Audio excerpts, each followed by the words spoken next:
thank you, Noah, for the invitation and everyone for the support in doing this. I am not absolutely going to speak directly to those two topics. So I'll start by saying I will gesture towards them and raise some questions, but what I'm going to do is talk a little bit about framing the presentation, provide some kind of context for where I'm coming from and what's my background, not kind of such a biographical overview, and then talk about two projects, in particular one that we just completed the first phase in partnership with Microsoft Research. So Don and I are going to both refer to this project today and tomorrow. So anything. The second one is a project that we're just launching is a collaboration with a number of people in the room. I just finished a book, a year called Technological Imagination at Work. I'm the poster child for slow scholarship. This book started in 1996 when I was just finishing my previous book. And 1996, and it came out last year. In part, that's because it isn't and was never only kind of architected as a print monograph. It was from the beginning considered a work of transmedia scholarship. So it is a work of scholarship that realizes itself or manifests its project across media, the most recent of which turned out to be a print-based dead tree project.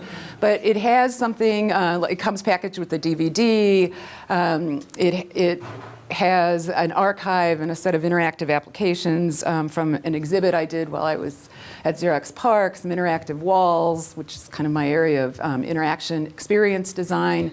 I also use things like Prezi to create interactive cognitive maps, and I've been really starting to think about this notion of learning from YouTube and thinking about videos and short video primers on various topics that kind of unpack for a kind of undergraduate audience some of the denser conceptual pieces. So taken together, the project that goes by the name Designing Culture is really a kind of transmedia. It does its work across media. The subtitle, and this is where my colleague Mark Bolas always kind of puts it to me to explain some things that I think seem kind of common language, but he says you're using them in particular ways. And in one, this is the notion of the technological imagination. I define it as the quality of mind that enables people to think with technology to transform what is known into what is possible. This imagination is performative. It improvises within constraints to create something new. And it is through the exercise of their technological imaginations that people engage the material of the world to create the foundation for future world making. This is why design to me becomes an absolutely critical kind of point of practice, a place where theory and practice, the protocols of meaning making and world making really come together. And then I will go on and kind of push this maybe to one other level, which is to say this imagination asks not only what can be done, but through a kind of humanist or a kind of cultural inflection, also asks what should be done with the technologies that present themselves in their fecundity. I borrow that term from C. Wright Mills, the sociological imagination, so it is kind of in conversation with a number of key sociologists. The book actually works kind of between moments of theoretical reflection, moments of theoretical kind of speculation, and kind of critical reflection on built projects, things that I had been engaged in since I was kind of a newly tenured faculty member at Georgia Tech. So the first project that I work on in the book is actually, 1995. Donna Llewellyn and I from the, so I know Janet will know, you know, Donna Llewellyn and I, a colleague in industrial systems engineering, gathered a group of female students from science, engineering, and humanities. We constitute ourselves as an NGO. We went to the 1995 UN Conference on Women, and as an NGO, that gave us lobbying privileges to lobby the official delegations, the US delegation, on issues pertaining to the education of women in science and technology. We wrote a white paper that circulated among all the delegations. And we were arguing for what they do in UN parlance, which is the unbracketing of certain contested things. Like, it should be a global right and a global priority to educate women for careers in science and technology. We were there. We had a booth at the NGO Forum that we took an interactive documentary that was one of the first pieces of feminist media activism created on a huge behemoth of a machine that we had to ship to China and back. Anyway, from Georgia Tech, I left and went to Xerox PARC, where I joined a group called RED, which stands for Research and Experimental Documents. Brenda, this is where I met Brenda, and among many other people, including Timothy Leary, which is the moment that we met. I was recruited to a position at PARC from a guy, Rich Gold, who had constituted RED to be a group that worked on projects at the intersection of art, science, design, and engineering. And I was none of those per se, but my role as a humanist ended up being kind of the person in the middle who became the kind of translator among discourses and practices, and really kind of working on this kind of notion of creating the shared kind of set of cultural understandings. Then Onomy Labs, I had been working, Onomy Labs was the thing we started when we left Xerox PARC, not voluntarily, we were all laid off. And then I got involved as a kind of scholar at large in the very early days of Haystack, which is the Humanities, Arts, Science, Technology Advanced Collaboratory, before Haystack was Haystack, as someone who was kind of literally at large and trying to create an institutional context that I could then go and work in, because I couldn't find a job in academia. And then I continued some of this work at USC, where I just left, and now I'm at the New School.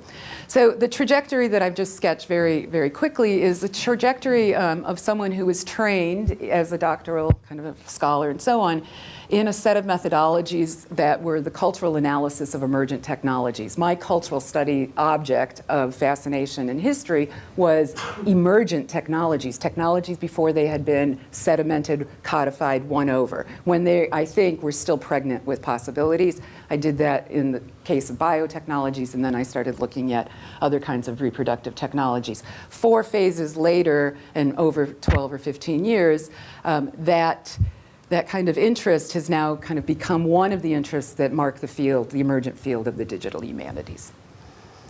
So here's some of the kind of theoretical questions or things that conceptual interest, which is the question as a cultural scholar for me is, how does the future, which I will argue begins in our imagination, become the present?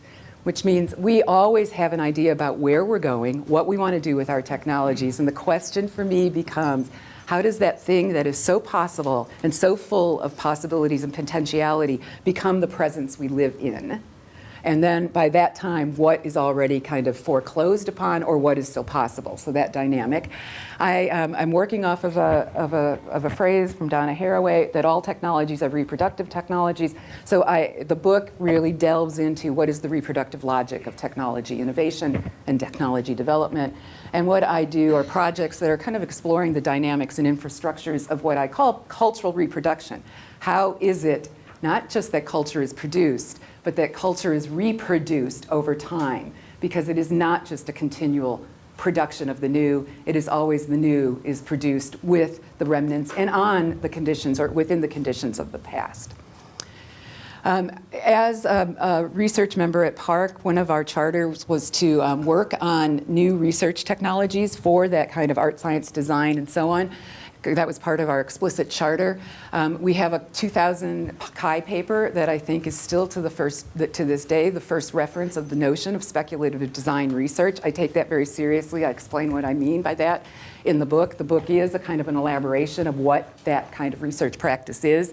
We also talked about our work with genre-based design, especially when we're looking at museums and public interactives.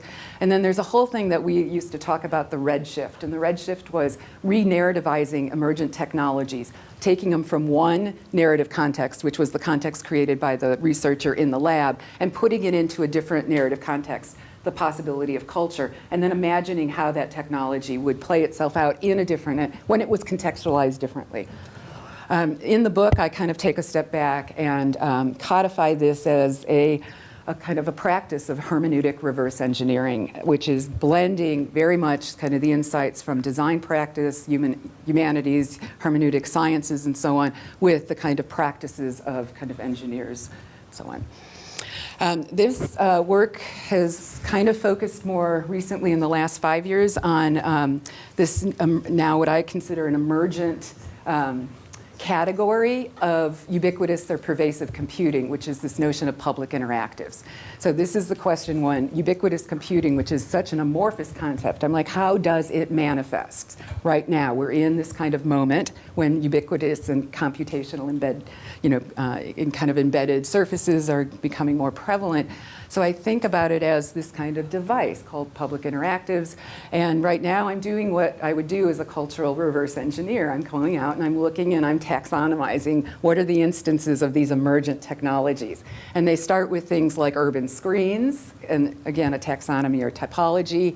I'd look at things like buildings as instruments. This is when you can start now playing buildings like you can with Ars Electronica's lights kind of display in Linz. You can play the building with your iPod, Genius Mix. I've been tracking the different ludic architectures, so everything from interactive advertising that uses some sort of play experience to walk-up games. If there was one walk-up game at the Shanghai World Expo a couple of years ago, there were a dozen walk-up games, even a subset of casual games, these things that are really about kind of the public engagement of people on very short notice. And then more recently, and this is where I start kind of moving into the specifics of a particular project, I've been working on this notion of the digital memorial.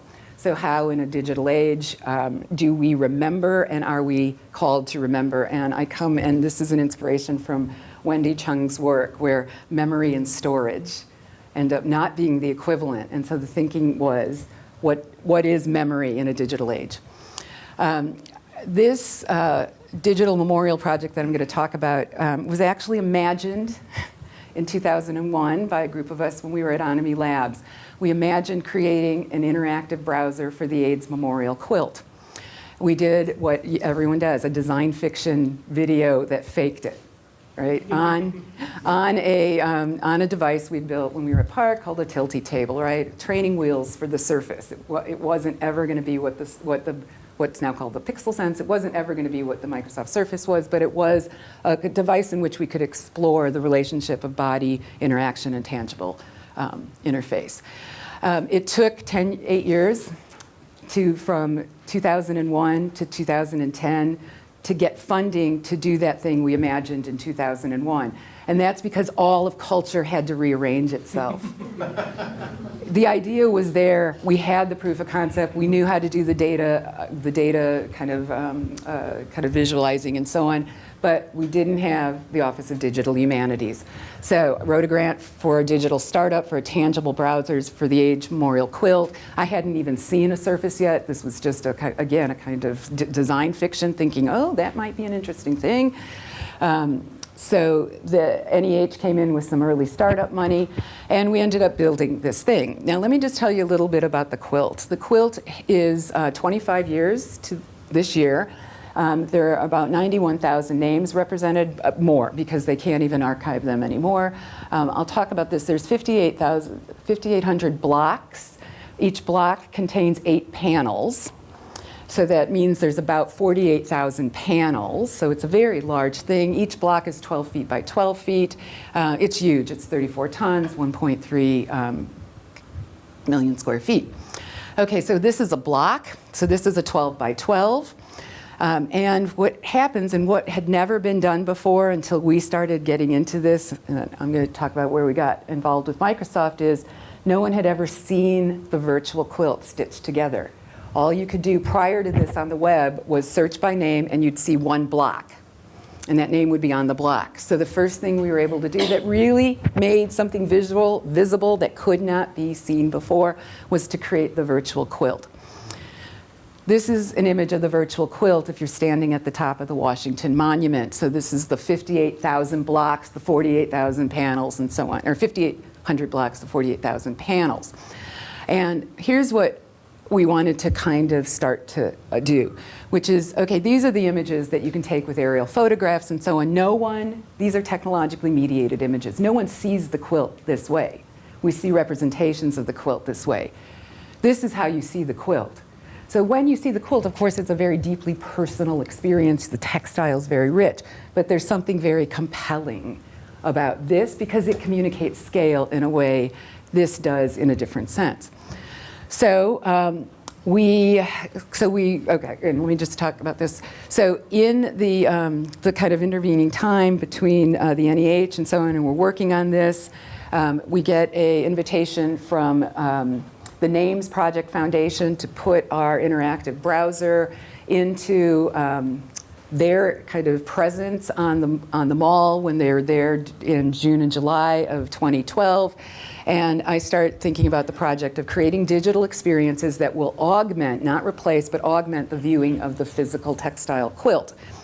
So this takes 3 different forms, and this is the middle digital experience that got created. We were working on the NEH inspired one, trying to figure out how are we going to do it. We can't do the tilty table. It is not ready for prime time. It is certainly not appropriate for a public display.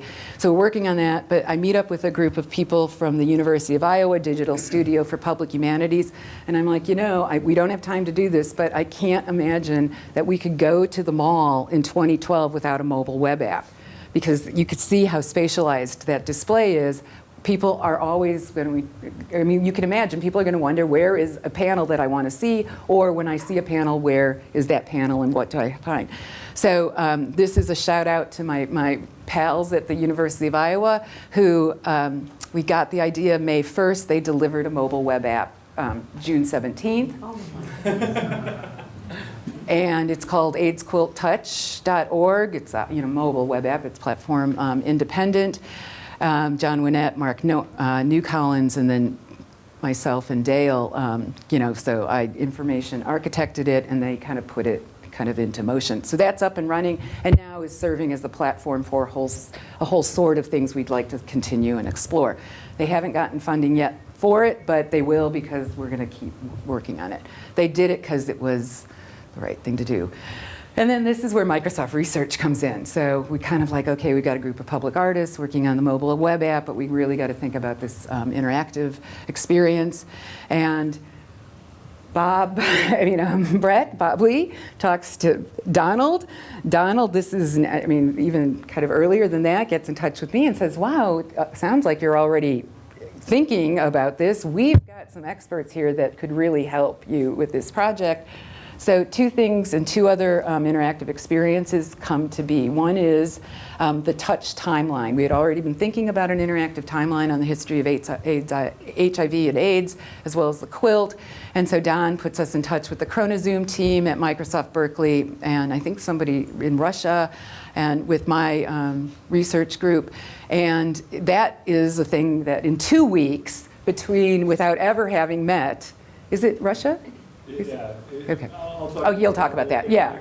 This is, I'm going to talk tomorrow about managing a widely disparate and diverse team. Right, because I'm just pointing to the people. Right. It's and this happened in 2 weeks, right? Because researchers kind of stepped up and said, we're ready. We were, okay. Then we took kind of advantage of the generosity of Microsoft Research. They donated 4 what was then called Surface 2s, and we took them in and created the interactive tangible browser, now using Pixel Sense. And this is where it was absolutely kind of this matchmaking between Don and my team, which got us connected to Andy Van Dam's team at Brown University, who had also already been working on the large artwork display for the Surfaces application environment. So Andy's team starts working on this. We're not going to go into the details of experience designing at a distance when I hadn't even had a Surface in-house. Anyway, the experience design, which is what my area of contribution was, really allowed me to start thinking about and exploring this notion of the architecture of public intimacy in the context of kind of a digital memorial. That this is not an interactive experience which is about information exchange. This is an interactive experience that is really about the occasioning of remembering, of witnessing, and of testifying. And then we hope also to, of course, be educational and provocative in terms of what's AIDS, what was going on, and so on. There are a number of other projects now, so that's where we got to. Right? Number of other projects that we are now better understanding, like what is going to be involved in creating the digital quilt archive. Everything from visual imaging, processing, algorithms that Andy even says, I don't have the resources to figure that one out. We're going to need some real, power here, to the fact that the quilt digitized over 25 years at different levels of resolution. The images are wildly different in their in their clarity. We need a gigapixel camera mounted on a robotic armature that can digitize all the quilt panels under constant conditions. Things like cleaning up the database, and then crowdsourcing, what we're calling community sourcing archiving, which is what we've started to do with our project, which is to put things up and ask people who are interested in the project to help us make sense of what the quilt is. We can't right now deconstruct the physical quilt into panels. But if I'm a researcher and I want to know, show me the quilt that is comprised of all the panels submitted in 1989, I want to see them panels virtually stitched, not in blocks, because the blocks were created in very different time zones. So we're thinking about the kind of crowdsourcing, a kind of a cultural archive, creating a traveling exhibit that will help the Names Project Foundation maintain and continue their stewardship. And then I hope to work with NEH on some educational programming for this, because these are all web-based apps. Okay, the second project. So I know, and Don's going to really talk about the kind of logistics and things, and really the magic of how one even pulls this together, and who you have to be really to do this, right? Now I'm going to talk about, and this is just last, and this will take just a few minutes. Now here's another project that is again about kind of cultural infrastructures of reproduction of knowledge. This one is called Femtech Net, and it is a project to redress a history of forgetting. And let me just mention a couple things on this.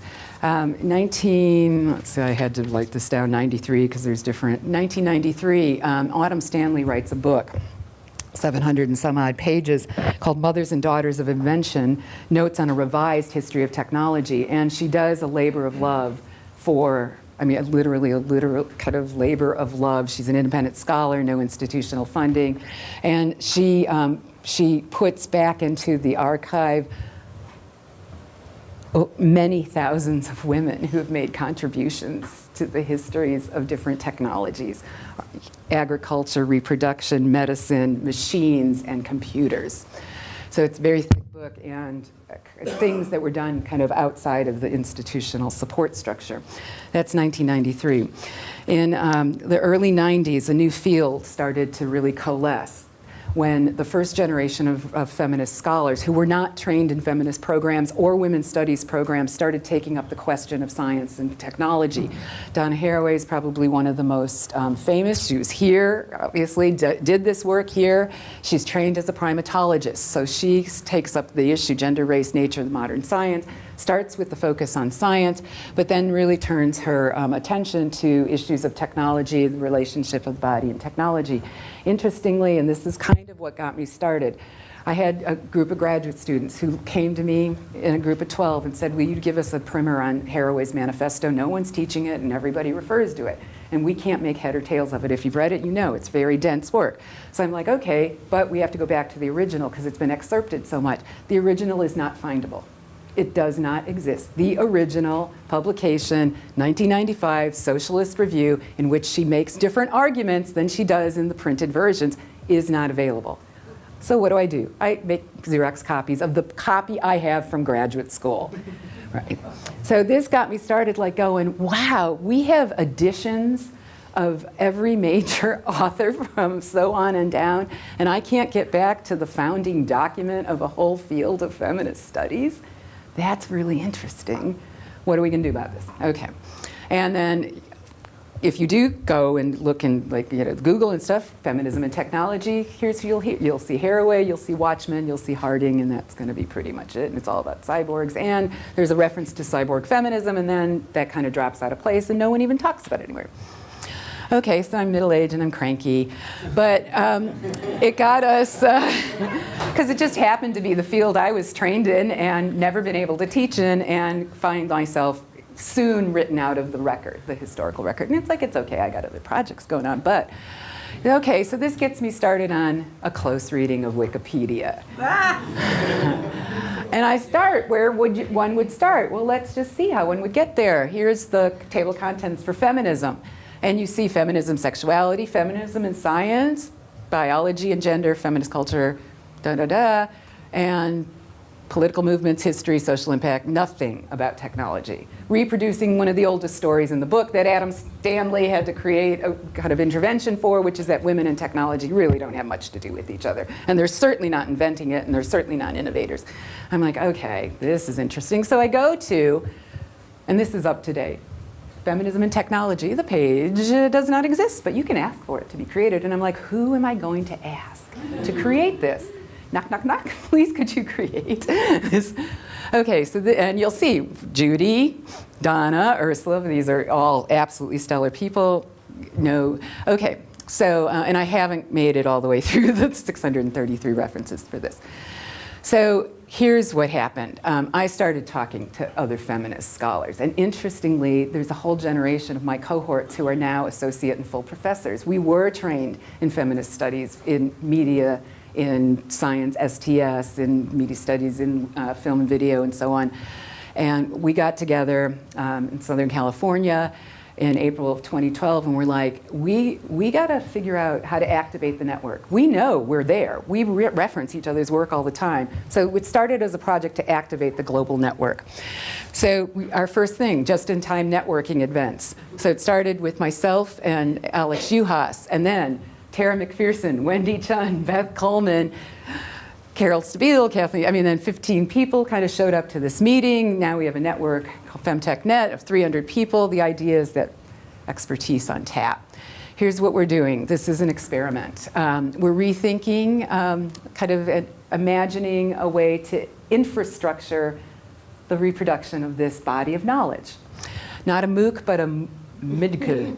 It's a massively distributed, I know, it just doesn't fall, a massively distributed collaborative learning experiment designed collaboratively. It will take place September to December 2013, 12 courses on every continent, nodal courses, independent studies, self-directed learners, drop-in learners. We are infrastructuring the reproduction of a knowledge base, a history. We're calling it Dialogues on Feminism and Technology. We have a web platform that was already in development that's Carol Stabile brought. What we're working on now are deciding how to pair discussants.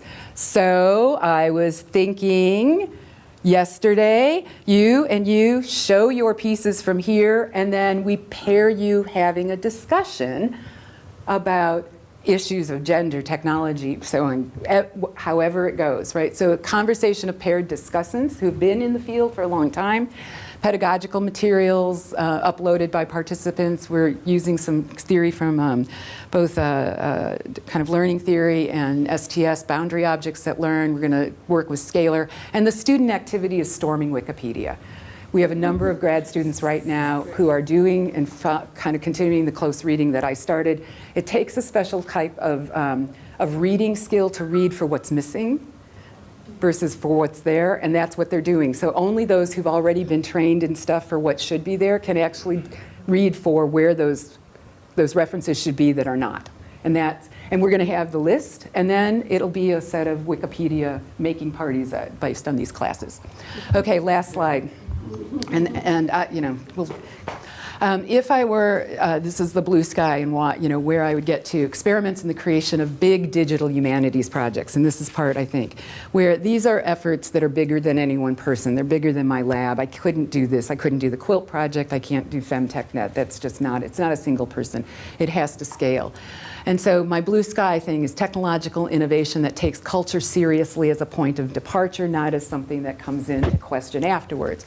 So I think about enculturation projects. I think the haystack thing, I told Pam I was watching NCAD, XCAD, watching these as enculturation projects. So people have been doing it. This is to bring people into a culture that isn't already preformed, but is a kind of a practice of building and designing a new culture, right? I hope at the new school to start a new digital lab. Here's a concrete thing. This is what I want to do. A Hydra postdoctoral program.